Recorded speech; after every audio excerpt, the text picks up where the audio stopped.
నమస్తే, welcome to our channel. ఇవాళ తెలంగాణ రాష్ట్రంలో రైతులు అరిగోసి పడతా ఉన్నారు. విత్తనాలు దొరకక, అదేవిధంగా లాఠీ చార్జ్ కూడా చేసిన నేపథ్యం కనిపిస్తుంది పోలీసులు. సో ఇదే అంశం మనతో మాట్లాడడానికి మాజీ వ్యవసాయ శాఖ మంత్రివర్యులు నిరంజన్ రెడ్డి గారు ఉన్నారు. వారితో మాట్లాడి మరిన్ని విషయాలు తెలుసుకున్నాం.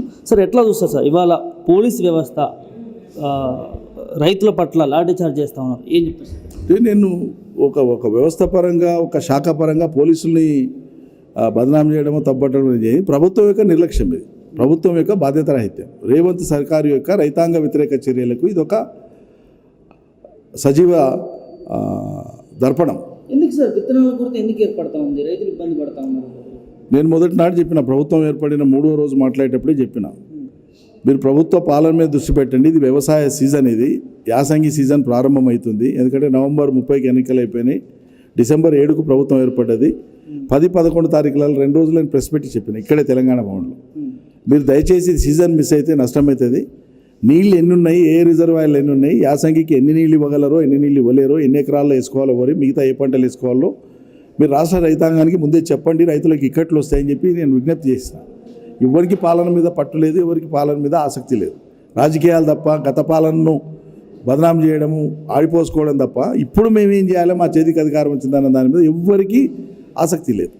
ముఖ్యమంత్రి నుంచి మంత్రుల దాకా ఎవరి ప్రైవేట్ కార్యక్రమాల్లో వాళ్ళు బాధాప్తగా బిజీగా ఉన్నారు. రైతుల పరిస్థితి బాధ అనిపిస్తుంది. నేను ఒక రైతుని, రైతులకు మంత్రిగా చేసిన రైతు బిడ్డను నేను. నాకు వ్యవసాయం ఉంది, రోజు వ్యవసాయ పనుల్లో నిమగ్నమైన వాడిని నేను. రోజు వ్యవసాయం పనులే చూసుకుంటాను నేను కూడా. ఇప్పటికీ మంత్రి ఉన్నాడని ఇప్పటికి ఇంకా ఎక్కువ చూస్తాను. రైతుల బాధలు చూస్తే దుఃఖం వస్తుంది. రైతు బంధు రాకపోయి వేస్తామనేది ఇప్పుడు ఉన్నది కాక మెరుగైంది ఇస్తారంటేనంటే ఏ రైతు అయినా ఆశపడతారు. ప్రజలు ఆశపడ్డారు, తప్పులేదు. 10,000 కేసీఆర్ ఇస్తుండు, ఈయన 15,000 అంటుండు కదా అని చెప్పి ఆశపడ్డారు. ఆశపడేదానికి భంగపడుతుండ్రు ఇక.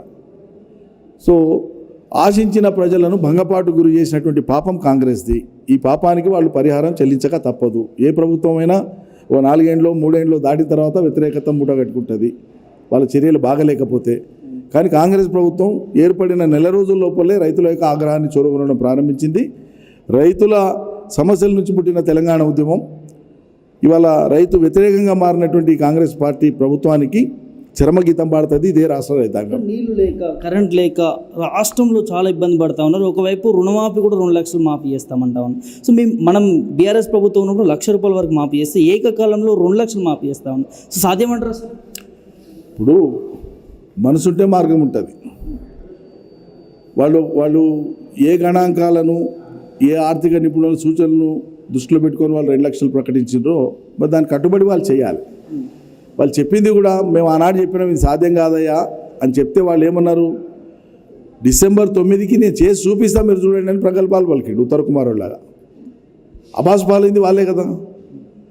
కాబట్టి ఏది ఆచరణ సాధ్యమో, ఏది చేయగలమో, ఎంత మేరకు చేయగలమో సాధ్యాసాధ్యాలను బేరీజ్ వేసుకొని చెప్పిన వాడే నాయకుడు ఎప్పుడైనా. అట్లా కాకుండా జిమ్మెదారీ లేకుండా బాధ్యతారహితంగా ఇష్టమున్నది చెప్పి తర్వాత 4 గరుచుకొని తెలివితక్కువతనాన్ని వివరించేవాడు పాలకుడు కాలేడు. అధికార చిహ్నాన్ని మారుస్తామంటుంది సార్, ఏం చెప్తారు దీనిపైన? అది వాళ్ళ అజ్ఞానము, అహంకారం మూర్తిభవించినటువంటి వ్యక్తులు చేసేటువంటి దుష్ట ప్రయత్నాలు అవి. దానికి ప్రజలే జవాబు చెప్తారు.